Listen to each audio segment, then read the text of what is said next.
అదే ఇప్పుడు దానికన్నా ముందు మనం మాట్లాడుకుందాం సేఫ్టీ కిట్ అన్నారు కదా. అవును. అంటే ఎట్లా ఉంటుంది అది? అంటే మోకుకు భిన్నంగా ఉంటుందా? ఎట్లా ఉండేది అది అసలు యాక్చువల్గా తార్ చెట్టు ఎక్కాలంటే?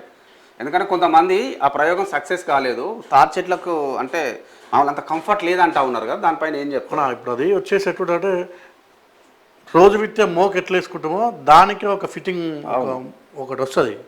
క్లాంపులు వస్తాయి, 3 క్లాంపులు వస్తాయి, దాంట్లో ఒక తాడు వస్తుంది.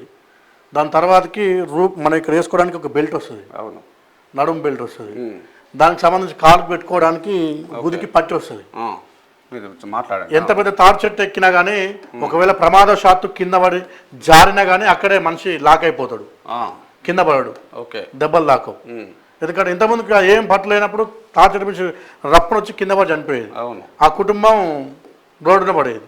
ఒక ఇంటి పెద్దను కోల్పోయినప్పుడు ఏమవుతుందంటే పని చేసుకోవడానికి కానీ ఇల్లు గడవడానికి ఇబ్బంది ఉండదు కదా.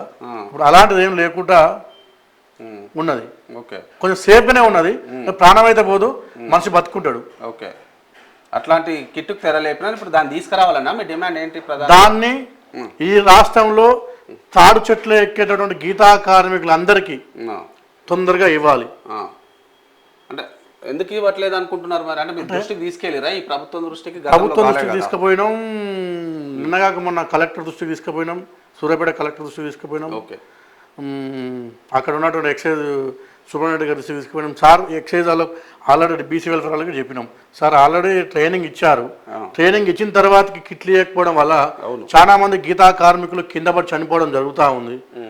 అంటే గవర్నమెంట్ అంటే తప్పిదం మీ వాళ్ళు అంటే ఆఫీసర్ వాళ్ళు ఉన్నదా, లేకపోతే ఎమ్మెల్యే ఎంపీల తరపున ఉన్నదా? మీ టైం సరిపోక వీళ్ళని ఇబ్బంది పెడుతున్నారా, మా ప్రాణాలు పోతున్నాయని చెప్పి మేము అర్జీ పెట్టుకున్నాం, అయినా వాళ్ళు పట్టించుకోవడం లేదు. చూడండి ఎంతమంది గీతా కార్మికులు తాళం నుంచి కింద పడి, మంచిగా చూపించాను కెమెరాకు ఒక్కొక్కటి ఇట్లా పట్టుకోండి, ఎంతమంది గీతా కార్మికులు పిట్టల్లా రాలిపోతా ఉన్నారో చూడండి.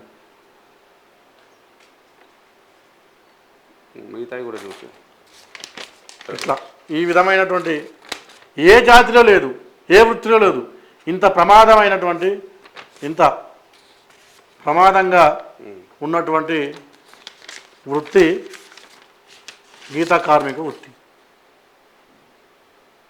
వీళ్లకు చనిపోయినాక వచ్చే ఎక్స్గ్రేషియానా, చనిపోయినాక వచ్చే ఎక్స్గ్రేషియా కూడా రాకుండా ఉండడం జరుగుతూ ఉంది.